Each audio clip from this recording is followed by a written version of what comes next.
Our school bus driver arrived drunk, removed the emergency exit handles, and screamed about his divorce while speeding toward a crosswalk packed with preschoolers, 28 kids trapped on board.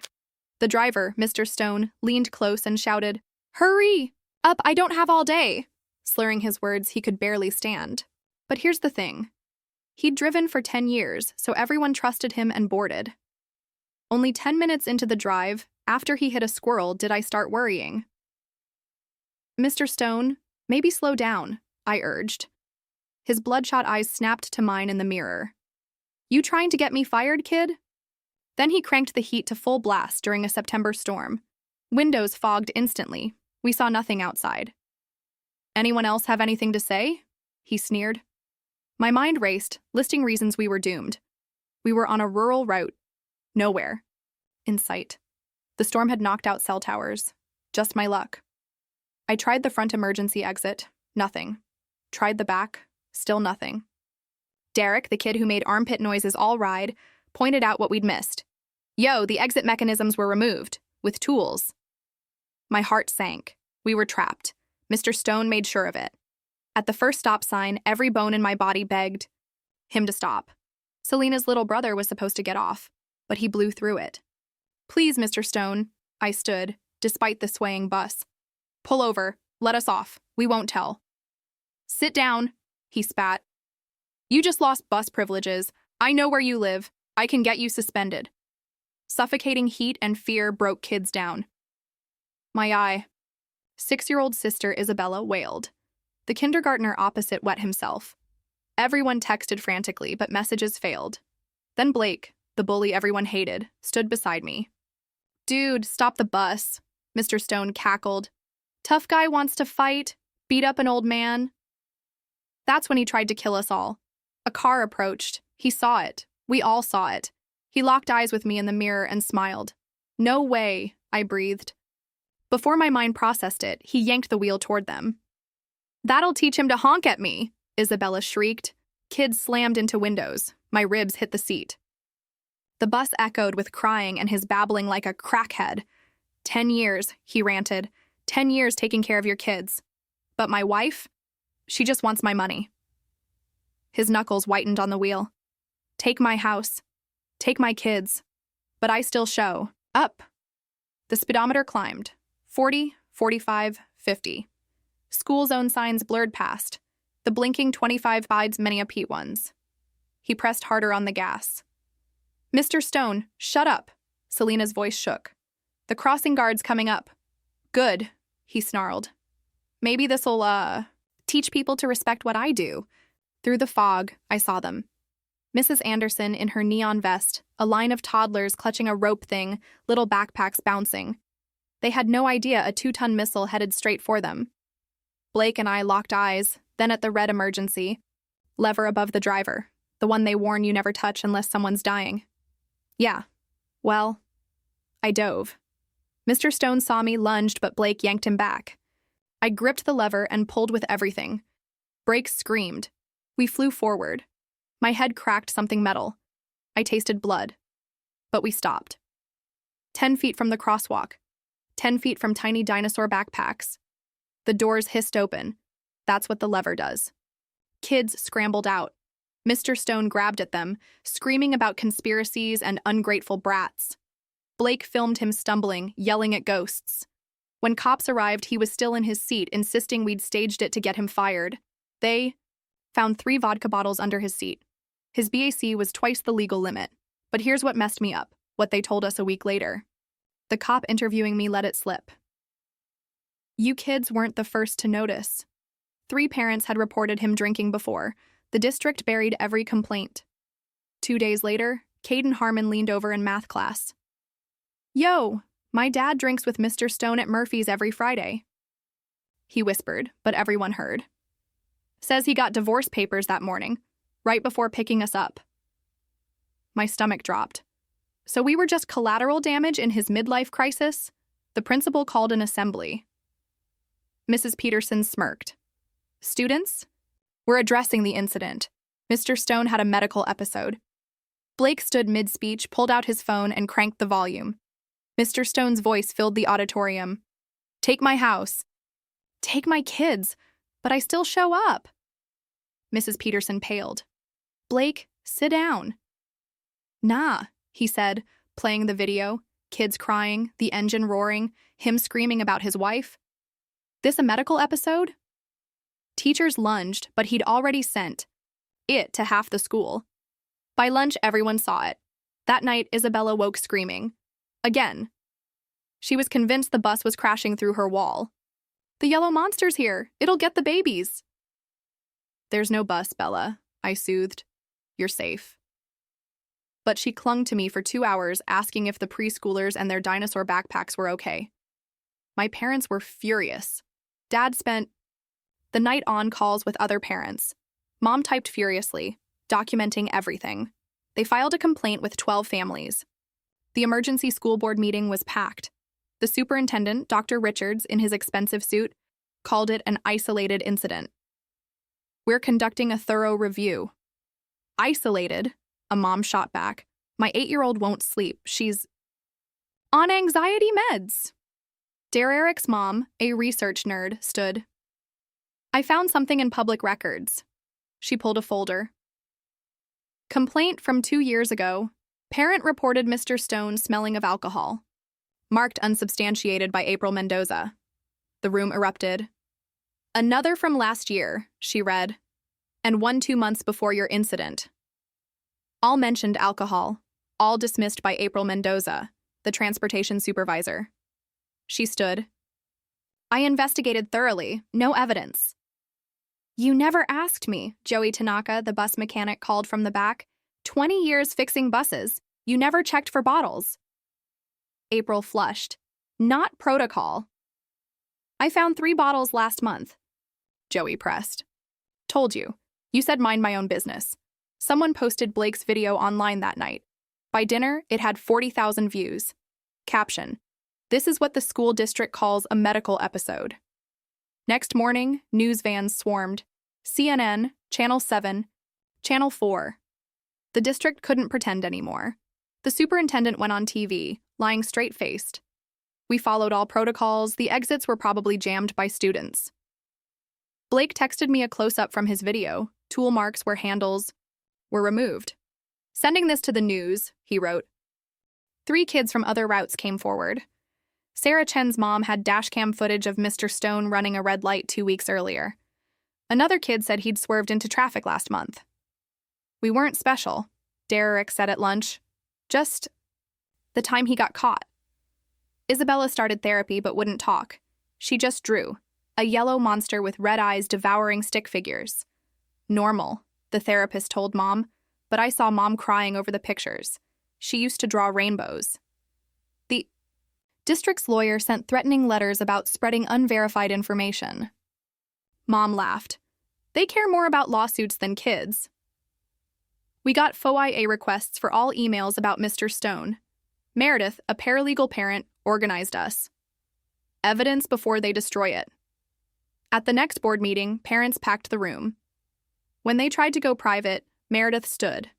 State Law 15268. Safety discussions must be open unless involving specific medical records. She read from her phone. You can't hide this. Dr. Richards looked furious. They stayed public but said nothing useful, just bureaucratic word. Soup. The principal called me, Blake, Derek, and Sarah in one by one. Just ensuring we have the story straight, she said. Sometimes fear makes us misremember. He was drunk, I said. 3 vodka bottles, she leaned in. Maybe he was having a bad day. Are you sure you're not exaggerating? Blake recorded his session. His dad, Bradley Kang, told him to record everything after the threat letter. Good thing. She tried to get him to say we were exaggerating. Are you sure? Maybe you misunderstood. Then Mr. Stone's ex-wife messaged Mom on Facebook. I warned them. 6 months ago, when I filed for divorce, I told April Mendoza he was drinking. Dangerous. She said without proof, they couldn't act.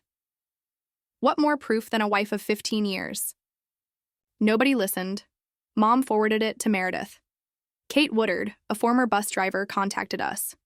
She quit last year after reporting Stone drunk. April threatened her job. I kept the emails. She forwarded them, April threatening her, suggesting she reconsider employment. The district announced an internal review, but barred parents and students from the committee. For your protection, they claimed. From what? Dad asked. Isabella had a panic attack at school over a yellow pencil. A pencil. We spent the afternoon at the hospital. She's 6. The doctor said half the kids stopped coming to school. Parents refused to put them on buses. My history class shrank from 25 to 8 kids. Teachers were exhausted. State investigators arrived 3 weeks later, actual officials with badges, not local cronies. We need to speak with each student individually, the lead investigator told parents. No school officials present. They set up at the community center. When it was my turn, the woman listened, wrote everything down, asked smart follow-ups. Did anyone check exits before that day? I don't know. We trusted they worked. Who told you to stop talking? The principal suggested we might misremember. She wrote faster.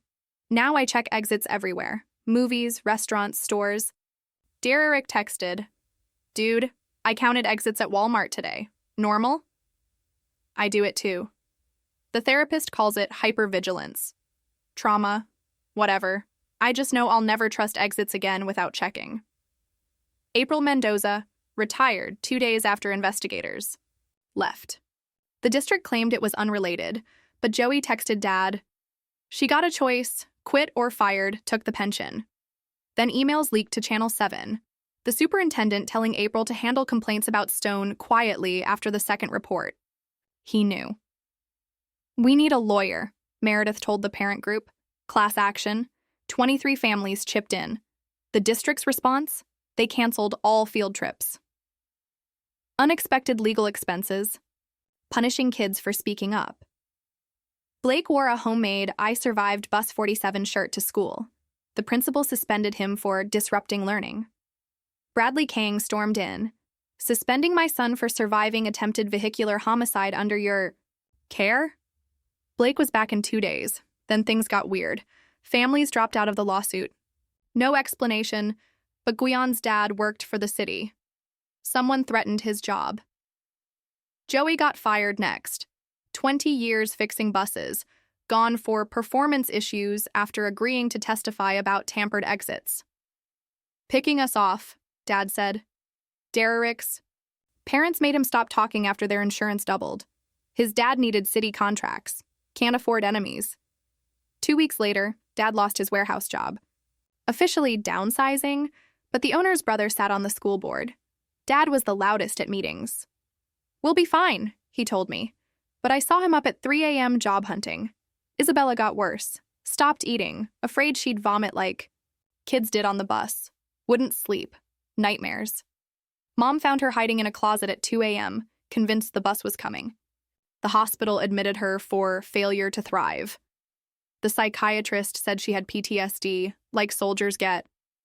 She's 6. Mom kept asking, how does a 6-year-old have PTSD? Trauma doesn't discriminate by age, the doctor said. The district's lawyer deposed us kids for 8 hours. Same questions over and over, trying to trip us up. You said the driver swerved. How many feet? I don't know, I was trying not to die. So you might be wrong about the swerving? Bradley stopped it. You're badgering minors. We're done. That night, Blake texted, made copies of everything before they tried to take our phones. 3 clouds plus my dad's server. They can't make evidence disappear. Smart. 2 days later, the district lost complaints during a system upgrade. Then everything broke open. Someone sent the FBI proof of kickbacks between the transportation department and the bus contractor. April's retirement made sense. Isabella finally talked in therapy. Mom told me later, I thought I'd die and never see my brother again. Is the bad man coming back? The therapist explained Stone was in jail, but Isabella didn't believe it. Kept asking for proof. Blake showed me his backup system, everything organized by date, cross-referenced, multiple copies. Evidence wins cases, Dad said. The FBI found years of fake safety inspections, buses marked passed with broken parts. The contractor split savings with April. The state filed criminal charges against the superintendent. April, 2 board members. Stone got 28 counts, 1 per kid. We watched from our classroom as cops walked the superintendent out in handcuffs. Someone clapped. Soon, everyone did. The investigation found $32,000 in payments to April's husband's consulting firm from the bus contractor. The whole department was on the take. Stone took a plea deal, 5 years. At his sentencing, he blamed everyone, his ex-wife, the district, even us kids, for making a big deal. "You traumatized 28 children," the judge said. I had to read a victim impact statement. My hands shook, but I got through it. "You stole our ability to trust. Every yellow vehicle makes my sister cry. Every bus we see panics kids. You did that. The district's insurance forced them to settle. Not about money. We wanted them to admit what they did. Say out loud they knew and did nothing. The case. Created new state rules, daily exit checks, random driver testing, complaints to outside investigators. They called it Isabella's Law after my sister, the youngest victim. Isabella slowly improved. Therapy twice a week, anxiety meds, a service dog named Biscuit who senses her panic. She rides in cars again but won't go near buses. Probably never will. Blake and I are friends now. Weird how almost dying changes things. The kid who stole my lunch money is now who I trust most. The new transportation supervisor started a safety monitor program. 2 kids per bus with direct phones to call if something's wrong. No going through the school first. Derrick and I volunteered. At Stone's final sentencing, the judge let us speak. I told him about Isabella's drawings, kids who still can't sleep, parents who quit jobs to drive their kids. These children were heroes, the judge said. They saved lives that day and future lives by speaking up. 6 months pass. We're different but surviving. More careful, less trusting. We made it through together. First day of the new school. Year I walk Isabella to her school. She refuses the bus. Nobody blames her. "You'll be okay?" she asks. "Yeah, Bella, I'll be okay." "Promise you'll check the exits?" "Promise." She hugs me extra tight before running to class.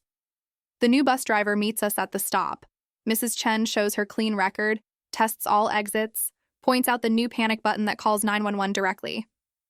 "Trust has to be earned," she says. "I'm going to earn it." Isabella waves from her classroom window as my bus pulls away. She's okay with me riding, even if she'll never ride herself. I sit in the same seat, not because I have to, but because I won't let fear win.